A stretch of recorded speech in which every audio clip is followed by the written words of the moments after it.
There's something I want to talk about today, and that topic is going to be all about this idea of, is it weird to receive dating advice? Is it weird to implement dating advice? I was talking with a coaching client recently, and he said that he does not tell his friends that he's working with a coach. And so I thought that this would be a good opportunity to talk about the idea of whether or not you tell your friends what you're doing, societal norms, this whole idea of I'm always having you guys go out and approach women.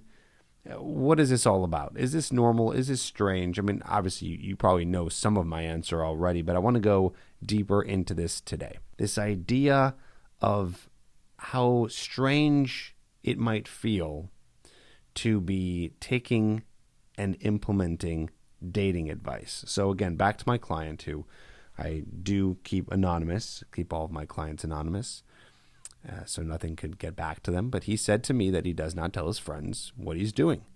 He doesn't feel comfortable doing it. So my first response to that is, well, first of all, you don't have to tell your friends.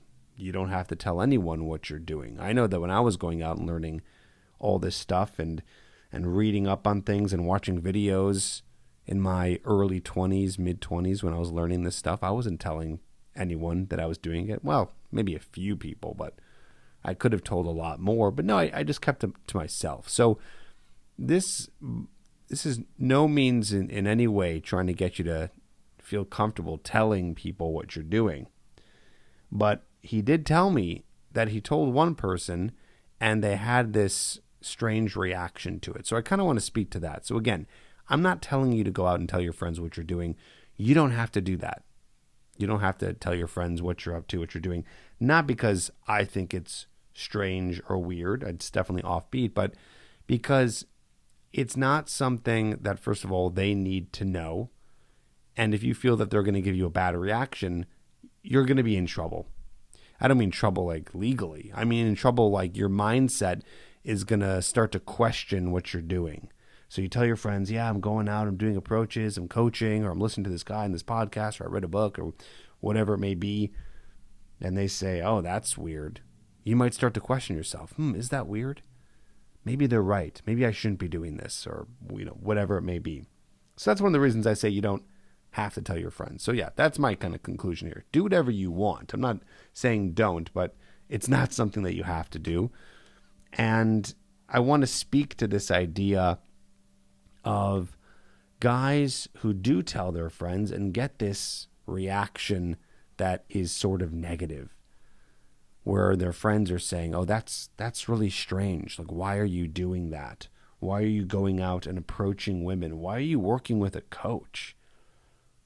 You're having a coach tell you how to date? This is all very strange. So here's the thing. Here's one of the biggest things that I've learned that I want to impart to you, is that what I found is there's a lot of people, and we'll call this society, who are not necessarily doing things right just because a lot of people are doing it. So you might have heard that famous cliche, if everyone jumped off a bridge, would you too? It's kind of that idea of just because there is a large majority of people who are not necessarily listening to dating advice, using a dating coach, or implementing dating advice and going out and doing approaches, that doesn't mean that that's wrong. There is a lot of times, in fact, where people or society who are doing things in this mass quantity are doing it wrong. And I believe that this is one of those cases where I believe that the reason why a lot of guys don't do this or don't think to hire a coach is because they are afraid. I think that they are afraid of doing some of this stuff because it's a scary thing to do. Now, if you were to say to your friend, yeah, I'm taking guitar lessons. It's awesome. I'm learning guitar. Or I'm listening to a podcast. I'm learning guitar. I just got this guitar book and I'm learning guitar. Your friend would be like, oh, cool. That's awesome. Nice. How fun. What's it like? Right? They wouldn't bat an eye at it. But then it's like, well, you're learning how to go and approach women. Why are you doing that? So my point here is that when you're doing some of these things that are scary, when you're out there putting yourself out there, you're going to find that there are a lot of people who you're going to offend, mainly because they are people who are scared to do this kind of thing. You might not be scared to play the guitar or scared to learn any sort of skill, but when it comes to this, it's a scary thing to do. And of course, it's also not necessarily like the normal skill. You don't hear about it a lot. But I would hope that after listening to many podcast episodes, you can find that it is the solution. I have not heard of, and trust me, if anyone has dived into dating advice and dating coaches and information and mentors, it's me. I've seen it all. And I haven't seen any other better method. Now, some people might say, well, that's strange. Why are you going out and talking to girls? Just do online dating. Well, you can tell them, or I should even tell you, that online dating is not the end-all be-all solution for all dating. You are really making a mistake if you're only focusing on online dating. I've talked about this in numerous episodes.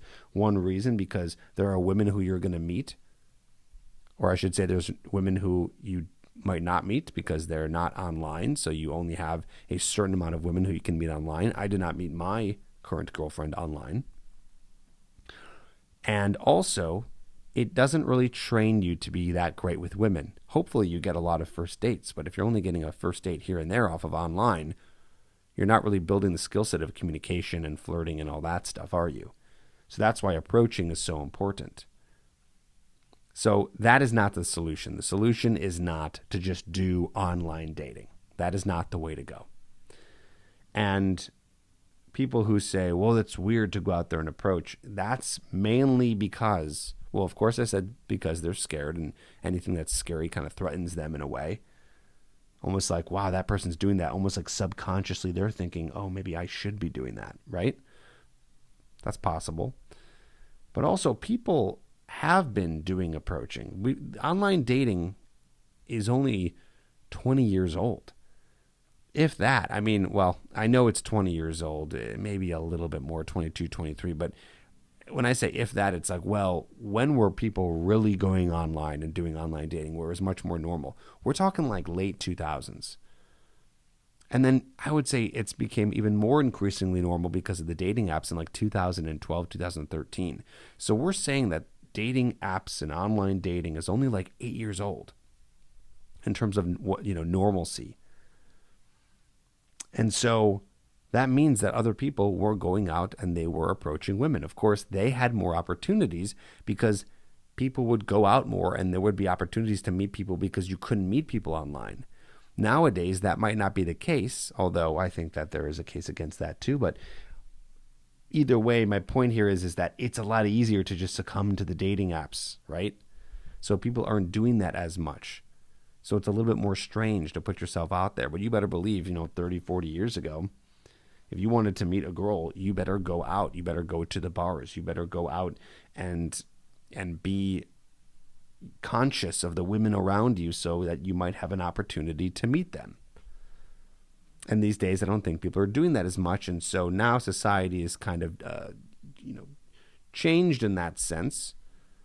And so now I get why people might think it's strange. But if you really go down to it, if you really come down to the basics of what is it going to take for you to meet women, online's not the answer. You have to go out and do approaches. And there are people out there who are doing approaches, i.e. my clients, and I'm sure a lot of other people who are listening to this podcast, who are meeting women. And you want the best of both worlds. You want to be meeting women online and offline. So, of course, you know my answer. Do I think it's weird to be working with a coach? No. Do I think it's weird to be going out and having goals of how many women you're going to approach? I say this. Everyone can have their own judgment and their own opinion. I like to look at things a little bit more logically, and I stand by a moral list, or I should say, how should I put this? A set of rules, a set of moral rules, maybe we'll call it that, where I say, one, if you're not hurting anybody, and two, you're not doing anything illegal, then why not do whatever it is that falls outside of those two rules to be able to get to the point where you are good at something? So if your friends want to stand there and judge you, or you want to let society go and judge you, that's fine. They can go on and they can do whatever they want to do to meet women. It's not going to be the way that you are. Maybe they have found someone, because people find people without having to do dating advice and dating coaches. I also like to think that a lot of people are doing it wrong and they don't know that they could do it better. I do believe that one of the reasons why the divorce rate is so high is because of the fact that people are not putting the effort into this. And I don't think people really understand how important it is, if you're looking for a monogamous relationship, at the least, how important it is to put effort into the person that you're going to be with. Because if it's the wrong person, then you are in big trouble, my friend. Divorces are not fun. So to be lackadaisical, judgmental about the process of going out and meeting women and practicing this skill set is a really harsh judgment. It really is, because this is one of the most important decisions you're going to make. Now, of course, maybe you're not looking for a monogamous relationship. Maybe you're just looking for casual relationships. Well, still, how are you going to get better?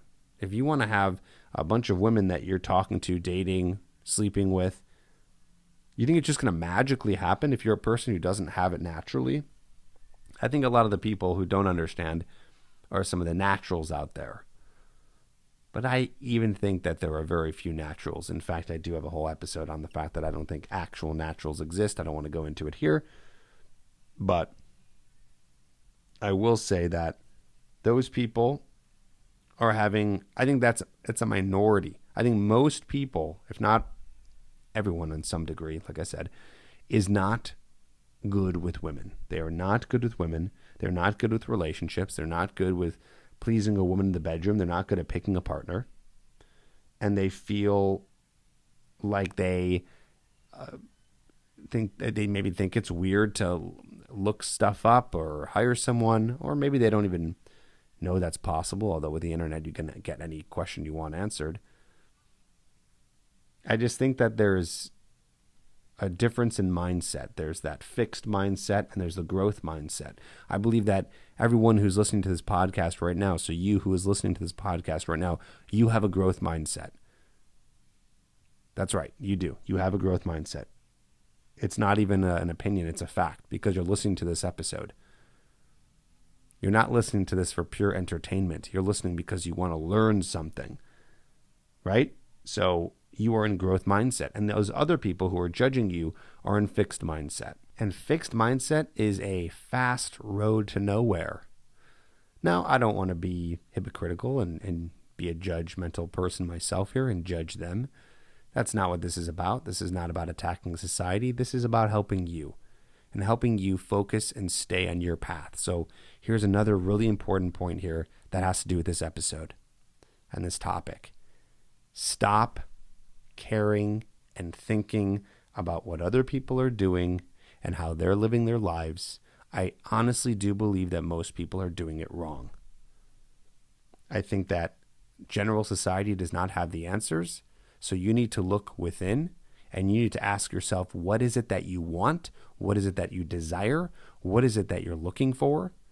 And if you don't have that thing, then what are the skill sets? What are the goals that you need to accomplish to get that thing? And if it's not illegal and if it's not hurting somebody, then why not help yourself? I want you to rewind that and that little 15-second, 30-second rewind button there and listen to that again, because that point was everything in terms of this episode. Okay? You got to stop focusing on what other people think, what other people are doing. Again, this is not encouraging you to go off and tell everyone that you're listening to dating advice and you're listening to the How to Talk to Girls podcast and you have this book. I mean, if you want to, go ahead. You don't have to. You can stay in your own path and your own journey, and you can talk to the people who you think might need this help and might be open to it. I mean, I do hope you are recommending some of this stuff. But at the end of the day, just do what you need to do.